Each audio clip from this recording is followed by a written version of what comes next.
We are a society that burns the candle at both ends, a nation where people stay up all night to study, to work, or sometimes just to have fun.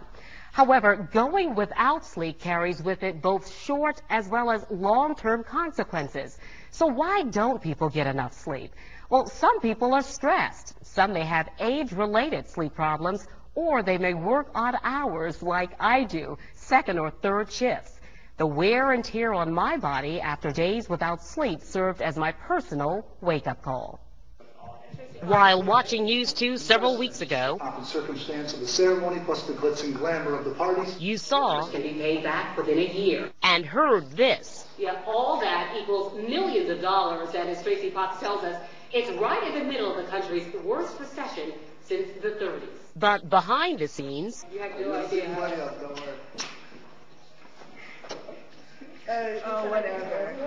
I was like a lab rat, working 3 until midnight at the TV station Except debt and taxes. and then home for a few hours. All right, so finally, I'm told it's 12:30, and my family is sound asleep, but of course I can't sleep for another 17 hours or so.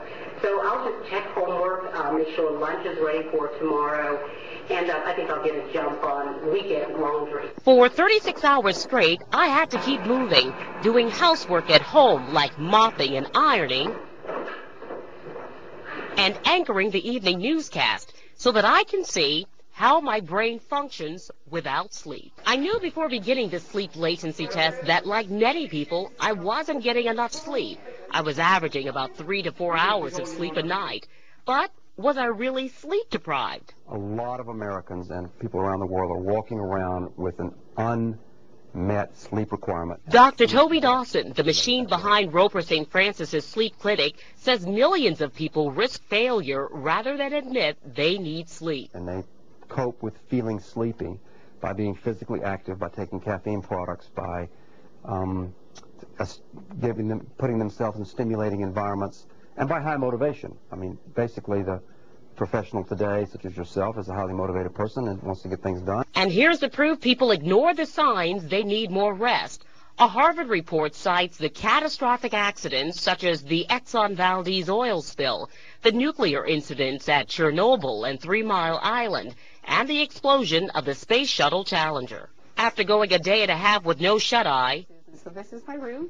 This will be your room that you'll be staying today. I checked into the Roper St. Francis Sleep Clinic. We time exactly how long it takes you to fall asleep. As nurse Susan Markham attaches these electrodes to my scalp, I'm going to give you little strands. you can see how quickly I doze off. I'm finally allowed to crawl into bed for a 20-minute videotape nap. Great. Yes. This is what I'm talking about. It doesn't take long before the sleep team is watching my brain activity. We can see that. There's a visual change. Finally, news that literally wakes me up. 1 minute. I fell into REM, the deepest level of sleep, within 60 seconds.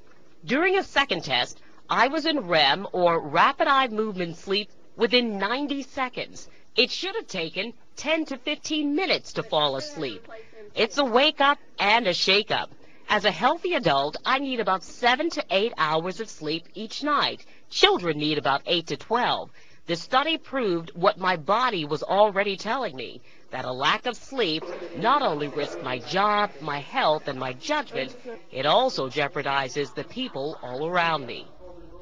Now, let's take a look at the impact of a lack of sleep on health. People who walk around sleepy may battle obesity, diabetes, hypertension or high blood pressure, and alcohol-related issues.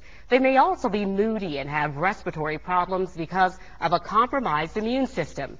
If you would like to find out if you are sleep deprived, you can take the National Sleep Foundation's quiz in the medical section of our website. Just go to counton2.com. Interesting stuff.